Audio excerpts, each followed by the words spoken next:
Pada sesi kedua KTT G20, Wakil Presiden Republik Indonesia Gibran Rakabuming Raka tampil dengan wibawa yang kuat dan bersahaja. Di hadapan para pemimpin dunia, Gibran menegaskan komitmen Indonesia dalam mendukung kepemimpinan Afrika Selatan, khususnya dalam memperkuat ketahanan energi, air, dan pangan sebagai fondasi pembangunan berkelanjutan. Dengan gaya pidato yang tenang, elegan, dan terstruktur, ia menunjukkan citra Indonesia sebagai mitra strategis yang menawarkan solusi nyata bagi tantangan global. Dalam penyampaiannya, Wapres Gibran menyoroti meningkatnya intensitas krisis di berbagai belahan dunia. Solidaritas global dan kepemimpinan yang tegas diperlukan untuk mengatasinya, ujarnya. Ia menegaskan bahwa ketahanan pangan bagi Indonesia bukan sekadar program ekonomi, tetapi kebutuhan mendasar rakyat. Gibran menampilkan perhatian besar Presiden Prabowo terhadap agenda pangan nasional, termasuk penyediaan makanan bergizi gratis bagi 80 juta pelajar dan ibu hamil. Inisiatif ini mendorong penggunaan produk lokal, memberdayakan petani dan peternak, serta memperluas kegiatan ekonomi di banyak sektor. Wapres Gibran kemudian memaparkan pengalaman Indonesia sebagai negara kepulauan yang berada di cincin api Pasifik dan menghadapi lebih dari 3.000 bencana setiap tahun. Kondisi ini membentuk pendekatan ketahanan berkelanjutan Indonesia yang menyinergikan pembangunan manusia, pertumbuhan ekonomi, dan perlindungan lingkungan. Bagi Indonesia, ketahanan bukanlah slogan, melainkan kenyataan sehari-hari, tegasnya menegaskan kedewasaan diplomasi Indonesia di panggung dunia. Ia juga menyoroti krisis kemanusiaan yang masih berlangsung di Gaza, Ukraina, Sudan, dan Sahel. Menurutnya, banyak tragedi bukan disebabkan oleh fenomena alam semata, melainkan tindakan manusia. Dunia tidak boleh menormalisasi penderitaan yang sebenarnya dapat dicegah, ujarnya, seraya menekankan pentingnya menempatkan kemanusiaan sebagai inti tata kelola global. Dengan penyampaian yang empatik, Gibran menunjukkan karakter diplomasi yang humanis.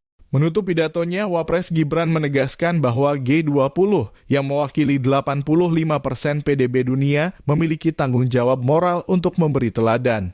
Ia menekankan bahwa pertumbuhan dan ketahanan harus berjalan beriringan demi menghadirkan harapan, keadilan, dan kemakmuran bagi semua. Dengan penyampaian yang rapi, elegan, dan penuh wibawa, Gibran meninggalkan kesan mendalam sebagai representasi generasi pemimpin baru Indonesia. Berikut isi pidato Wapres Gibran pada sesi kedua KTT G20. Now I'd like to call His Excellency Mr. Gibran Rakabuming Raka, Vice President of Indonesia.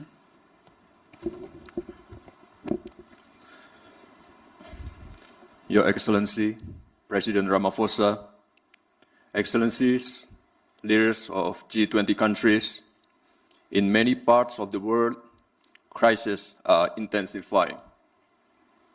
Global solidarity and decisive leadership are needed to address them.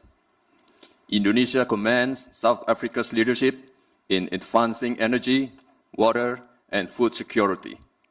For Indonesia, food security is not just an economic agenda, but a fundamental necessity for our people.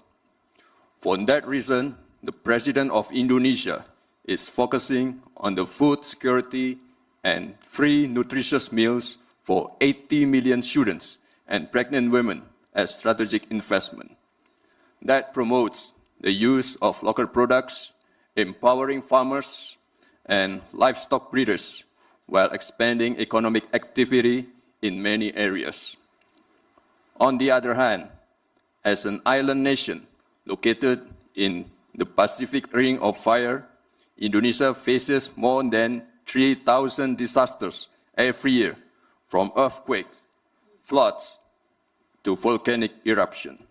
For Indonesia, resilience is not a slogan, it is a daily reality. Drawing from these experiences, Indonesia promotes the concept of sustainable resilience, a framework in which human development, economic growth, and environmental protection can advance in harmony.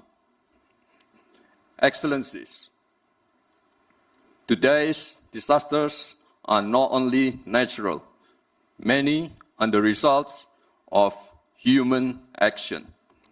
We see this in Gaza, Ukraine, Sudan, and the Sahel, and many other regions, where conflicts reduce homes to rubble, deprive people of hopes and livelihood. These tragedies remind us to put humanity at the heart of global governance. The world must not allow and normalize preventable human suffering from becoming the new normal. As a forum representing 85% of the world's GDP, the G20 carries a moral duty to lead by example, ensuring that growth and resilience become two sides of the same coin, driving hope, prosperity, and justice for all. Thank you.